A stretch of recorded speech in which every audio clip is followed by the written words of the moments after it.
Hey everyone, set 7 is coming out very, very soon, and like always, when a new set is released in English, I gather some of the best deck lists from the Japan side, so that you have a better starting point from for your preliminary deck lists that you can use for English. Now, set 7 is kind of interesting in that there is one really strong deck, and there are other decks.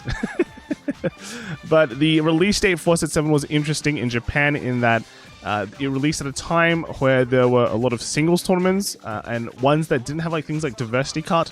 So it was literally just bring the best deck and go to town.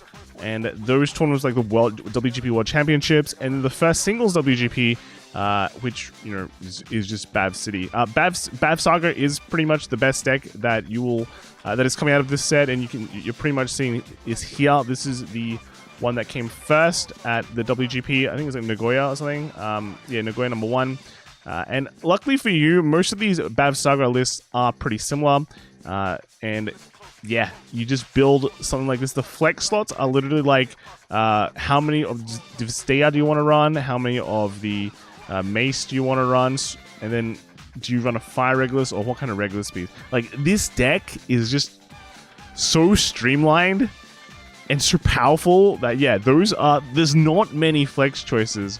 There's nothing, I mean, you can run less Vylords, but I think you're just throwing, I mean, you can run like 3 Cindies and stuff for to get like extra space, but yeah, it's just so powerful, compact, and streamlined, this deck.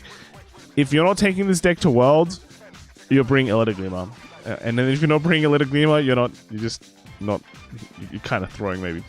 For us, it's kind of interesting in that we have Summerfest coming up, BSF, so we have a teams tournament coming up where, I think most teams will bring Bav Saga, but it does open up some of these other decks in the set to be able to, maybe compete for that third deck slot. So kind of interesting there. But yeah, as always, the deck logs are in the description below. This is the Bav deck, the best deck coming out from this set, and will be probably the best deck until it gets hit. And even after it gets hit, it will still be a very, very strong deck. All right. Next deck that is also strong. This is the only other deck that showed any results, by the way, which is crazy, right? Bav, lots of results. Antsaria, some results. This deck gets really strong in set 8, I think. So if you're thinking of investing into a Lyrical deck for Lyrical Cup, and you've watched my short, then this is the deck for you. Now, Antsaria is... The cool thing about this is that if you have all the Lyrical generics up to now, the only other generic you really need to buy is the Rainbow Cycler, and then you're good to go. You can actually just build this deck. You just need to get the orders, and then get the Antsarias, and you're done.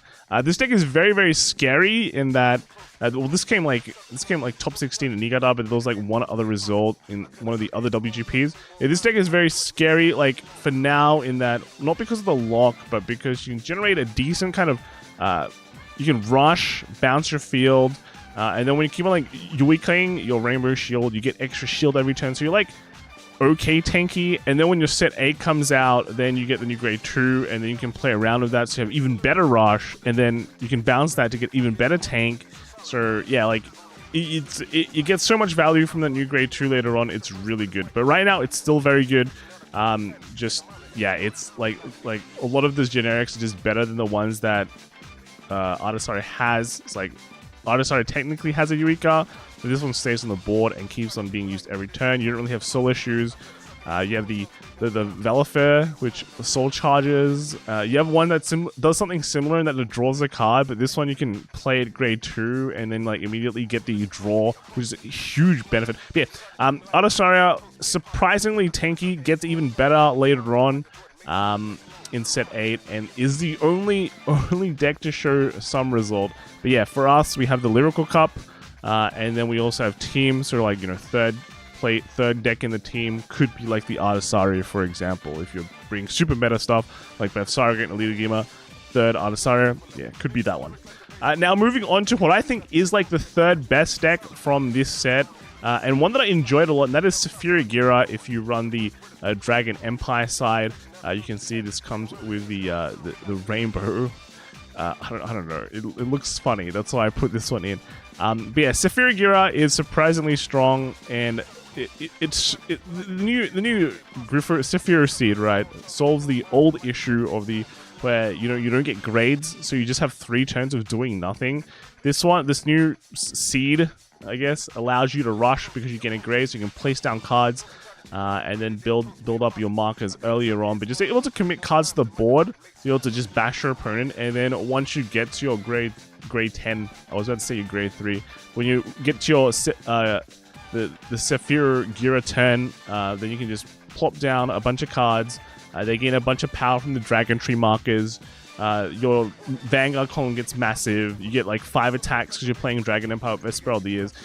And that's that. Like the entire deck is just built around playing Esmeraldas, getting Esmeraldas, and then just sustaining and keep on pushing and being aggressive. That is what you really need in a Vanguard deck right now. It's a very back to basics kind of thing.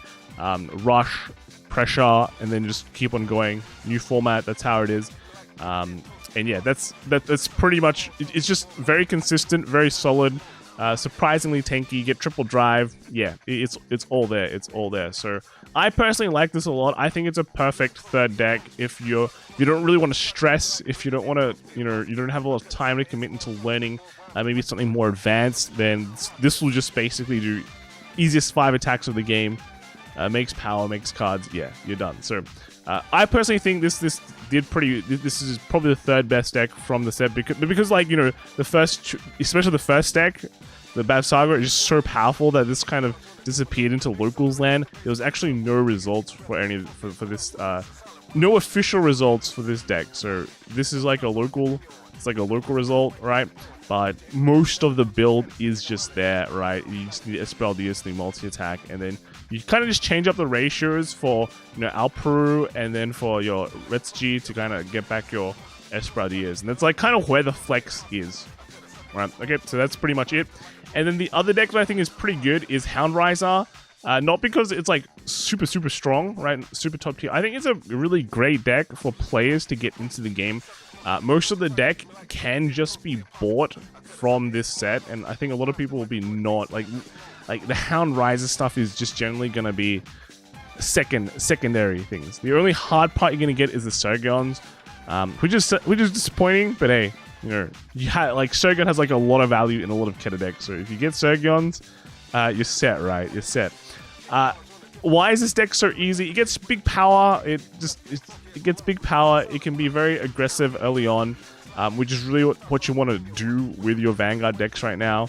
And then, yeah, it's just very simple to play and learn. So in terms of beginner friendly, I think this is nearly there, except for the Sergons. But if you really want to commit to Keta, you're going to need to get the Sergons anyway. So as a beginner Keta player, hey, there you go. But this is pretty much what the Hound Riser is. I know Hound Riser did get like one...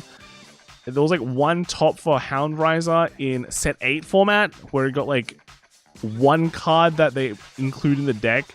But yeah, in terms of like super like top tier, this is definitely not there, but would be just, locals level or, maybe 3rd, 4th deck kind of level thing. I think there's a lot of better third decks that you can pick, but it definitely can win games. It's not one of those decks that just total garbage, all right? Moving on, we do have Dual Majesta. So this also did not win anything, did not top anything. It topped locals, so this is where it's at. In terms of, we have the Philly now, so all the Dark State stuff are done. But in terms of Dual Majesta, I'm not really that much of a fan. In the end, it just feels like it tries to do much. They kind of try to increase the power level of this, the mask version, but the mask version wasn't that great. And then now they've kind of made a more streamlined version with Dual Majesta. But now I feel like it's okay, but it's like it kind of brought this deck from it was already behind, and now it's finally close to being a normal deck. But there are just so many better normal decks out there that I just feel like, yeah, like it's kind of just behind the meta right now. It's luckily not as bad as the other decks that we're going to take a look at next. But yeah, this top the locals. This is just a list. It's a list that I